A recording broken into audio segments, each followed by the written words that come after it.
Ну, как все пишут, батрайдером один раз опрыскали и все пройдет. Не пройдет.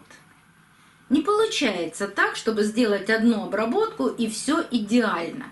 Потом через какое-то время появляется, откуда ни возьмись, опять этот мучнистый червец. Ну, потому что все очень просто. Самки мучнистых червецов, белые, толстые, такие противные на вид, мы их видим, а мужскую особь мы не видим. Они мелкие и летают. Вот они перелетели на другое растение, на лапках перенесли яйца, и через какой-то промежуток времени при благоприятных условиях опять появляется мучнистый червец.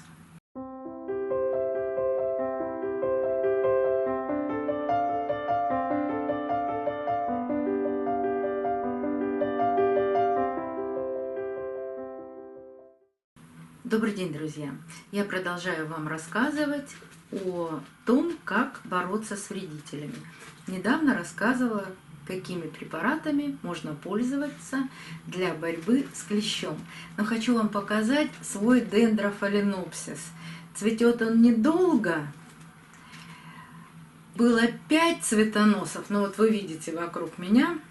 Начинается зимнее цветение, было 5 цветоносов, один уже отцвел, ну хотя бы 4 вам показать, очень уж красиво он всегда цветет, бывает 2 на очень длинных, а вот в этот раз 4, правда, один из них такой полноценный, большой, но тоже уже 3 цветочка завяли, а 3 остальных с небольшим цветением, но все равно красиво. Так вот, вернемся к нашим вредителям. Конечно, я прекрасно знаю, что есть препараты акарициды, а есть препараты инсектициды. То есть акарицидами мы боремся с паукообразными, то есть с клещом. Это я вам подробно рассказывала в прошлом видео. Ссылку на него оставлю в правом верхнем углу экрана. Но есть у нас и другие вредители. Но для меня актуальнее клещ. А другие вредители – это щитовки, это мучнистые червецы, это трипс. И, конечно, мы боремся совершенно другими препаратами с этими вредителями. Потому что акарициды на этих вредителей не действуют. А действуют совершенно другие препараты – инсектициды. И к ним относятся такие препараты, как батрайдер. Вот есть препарат Матрин Био, Типейки и моя любимая Актара. Но у меня ее нет в наличии, появится фотография.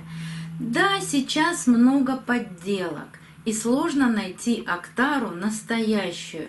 А в ампулах Актара она абсолютно другая, она не действует на вредителей. То есть ни на мучнистых червецов, ни на трипсов, ни на щитовок. Я много раз рассказывала, были у меня щитовки, были мучнистые червецы, был трипс, но это редкость. Это может быть раз в 2 года, я даже как там говорила, ура, у меня появился там мучнистый червец или щитовку я принесла вместе с новым растением, хоть расскажу, как с ним бороться. Есть такие видео на канале. И техника немножко разная. Трипс, ну его невозможно взять листик, протереть, вот как щитовка, она прикрепляется к листу, мы ее хорошо видим, и мы можем взять ватный диск, сначала влажным ватным диском стереть этих всех щитовок, а потом уже опрыскивать препаратом каким-то или поить. Ну вот батрайдер, матрин и типейки – это опрыскивать. Но я не очень люблю опрыскивать растения, потому что потом случаются всякие разные неприятности. Где-то осталась вода в пазухе листа, и растение может начать гнить. Поэтому я чаще всего пользуюсь Актарой, потому что Актара – это системный препарат, и напоив корни, Актара проникает по всему растению. То есть с током сока в листьях Актара поступает во все клеточки растения, и при укусе погибает тот или иной вредитель. Но это щитовки. Трипса мы не можем стереть, это невозможно. Мучнистые червецы. Почему мне кто-то написал, что у меня мучнистые червецы попадаются опять? Ну, как все пишут, батрайдером один раз опрыскали и все пройдет. Не пройдет. Не получается так, чтобы сделать одну обработку и все идеально. Потом через какое-то время появляется, откуда ни возьмись, опять этот мучнистый червец.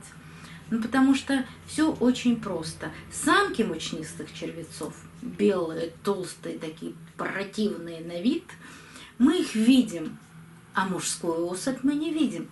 Они мелкие и летают. Вот они перелетели на другое растение, на лапках перенесли яйца, и через какой-то промежуток времени при благоприятных условиях опять появляется мучнистый червец. Так вот, нужно обрабатывать минимум, даже батрайдером 2 раза, а актарой 3, с повышением дозы.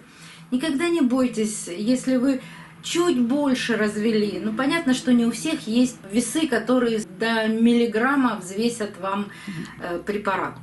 Ну, даже не до миллиграмма, там всего-то 4 грамма в пакетике этой актары. Ну, вы же не столовыми ложками тыпите эту актару. Ну, возьмите пакетик на листике, разделите примерно на равные 4 части. 1 грамм на литр. И полили растение. Можно замочить полностью горшок, но 2 раза актару не использовать ни в коем случае. Можно налить, хорошо пролить, оставить в поддончике. И желательно все обработки делать с утра, вечером обязательно слить. Ничего страшного, если постоит не 15 минут, а час. Но это если в поддончике. Если вы замачиваете полностью горшок, то достаточно 15-20 минут, чтобы и грунт напитался.